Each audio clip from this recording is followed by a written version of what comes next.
ci mbedd mi waaw maanaam loolu moom ñoom jëwriñ Maam Thierno xëy na ñoom am nañ sécurité boo xamante ni dañ koy def saa su ne ci mel ni Moussa Dione dañ ci daan dox boo xamante ni macha allah képp koo xamante ni yaa ngi taxaw ci mbedd mi ña nga xam ñoom lay àndal dana ni la ñëw leen dugg ci biir salle bi xëy na nag ñun sénégalais parfois duñ neex a waxal waaw am na loo xamante ni itam doo ñëw ba màggal itam la nga xamante ni moom nga doon liggéey ci ay at nga yàq ko ci benn bis mooy doo xeex doo xuloo waaye nag danañ la wax ci njekk ak teraanga ngir lan nga dugg ci li nga xamante ni ndax yaakaar naa nit ki boo dikkee tey ni damaa màggal si fa nga xamante ni fa la ñuy defee programme ba war naa yaakaar na ni fa nga war a toog di ko dundal ndax ñun ñëpp tey bu nekkee ci mbedd mi rek kan mooy dundal la ne ci biir saal kan mooy jàng alxuraan kan mooy jàng xasida kan mooy maanaam def waxtaan wi wala déglu li nga xamante ni mooy xasida yi wala ana kuy togg sax ci lañ bokk ak ana kiy togg kon yaakaar naa ne loolu moom ñu ngi ci defaat benn appel ci mbokk Sénégal yi mun dikkee ci bis ba rek la nga xamante ni moom moo leen war mooy toog ci biir saal bi di teewlu li nga xamante ni moom mooy xasida yi teewlu li nga xamante ni mooy alxuraan teewlu li nga xamante ni mooy bis bi comme ni ko jëwriñ Maam Thierno waxee itam mooy képp koo xamante ni yaa ngi fay ñëw di am koy àndal wala invité ngir jëm yàlla ji nan xool façon solin yi ñu ngi koy sàkku ndax parfois nga gis fa boo xamante ni day ñëw ak dëppoo ak bis bi la ngi sol maritaal loolu moom te nit nag mënoo indi koo xamante ni dañ koy invité di bernde ba pare ni da nga koy dàq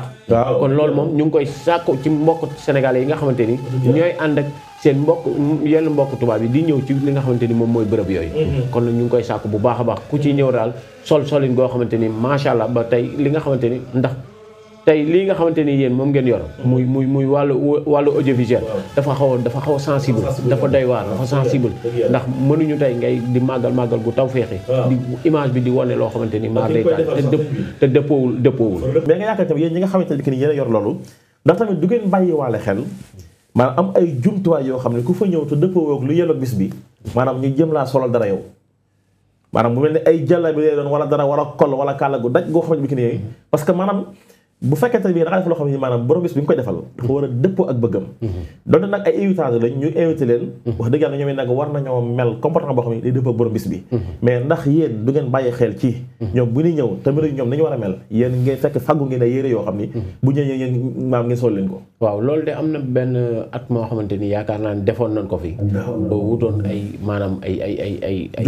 jumtuwaay yoo xamante ni comme genre sër yoo xamante ni tey ñu ni woon képp koo xamante ni ñëw nga sol nga loo xamante ni dëppoowul ak bis bi danañ la ci jox mais bañ ko defee itam xëy na nga xamante ni noonu leen bëggoon ñu jumtuwaay yooyu ñu utiliser ko mu mel ni da ngay gis koo xamante ni tey du ko utiliser boo dikkee wax ko xëy na dana am lu mu yëg boppam ba ak mer am ca nga xamante ni kon mu mel ni dañuy mujj sax di gedd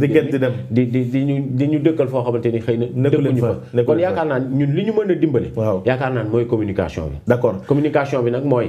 tey man damay invité doomu aadama ni ko bis ba kat boo fay ñëw maanaam daa am lu mu dëppool nangam lii ak nangam lii boo ko mënee moom day gën moom la bis bi laaj waaw moom la bis bi laaj yaakaar naa ne communication boobu ci suñu biir la nag ci biir communauté bi ñun ci suñu bopp ñun ñoo war a indi communication boobu mais ndax tamit du yàlla wala mu jaadu comme tey nii ngeen programmé maanaam papel wala ay kayit yoo xam ni parce que ngeen ci tënk sëriñ bi moom kan mooy Cheikhul Khadim ba ñoom ñu mën koo jàng xam kan mooy Sëriñ Tuubaa est-ce que du yàlla ma do jar ginnaaw am ngeen ñaari jumtukaay télé ci bi di dox ndax te yow am nga soxna soo xam ne ci ñoom la bokk te ab julit la te xam na sàrt yi ni mu war a doxee keneen xam ko ba ma joon moo am ci ba ma ñàkk am ci ndax du ngeen def lu mel ne genre communication publicité ñoom ñu wax li bis bi dëppool mu nekk benn communication bu jàll ngeen compartir ko ak mbokki taalibe yépp ñu mën leen ko envoyé ñoom ñëpp ñu mën koo jariñoo ndax loolu la yaakaar ne loolu tamit di leen ci dimbali jërëjëf Laye Bamba ci xel mu sell moomu ndeysaan ndax li Cheikh Abdoulaye di wax saa su ne rek maanaam entre les chocs des idées jaillit la lumière de la vérité wala ndeysaan bu fekkente ni tey ay doomu aadama dañoo nekk ndeysaan ku nekk indi sa xalaat rek dana am xalaat boo xamante ni tey danañ ko mën a jël jëfandikoo ko barakallah lii nga wax ni xëy na bàyyiwuñ ko woon a xel waaye lu mat a bàyyi xel la xam naa ni jëwriñ ni comme ñu ngi koy dégg bu soobee borom bi loolu moom danañ ci def liggéey bu taw feexe balaa bis bi insha allah wàllu communication moom dafa am solo dana tax lu bari loo xamante ni lu fu waroon a jaar xamante ni xëy na lu dëppoowul ak bis bi la ba xëy na bu communication bi jàllee rek xëy na lu ci bari dana taw feex loolu moom dana ci jël na note te dana ci bàyyi xel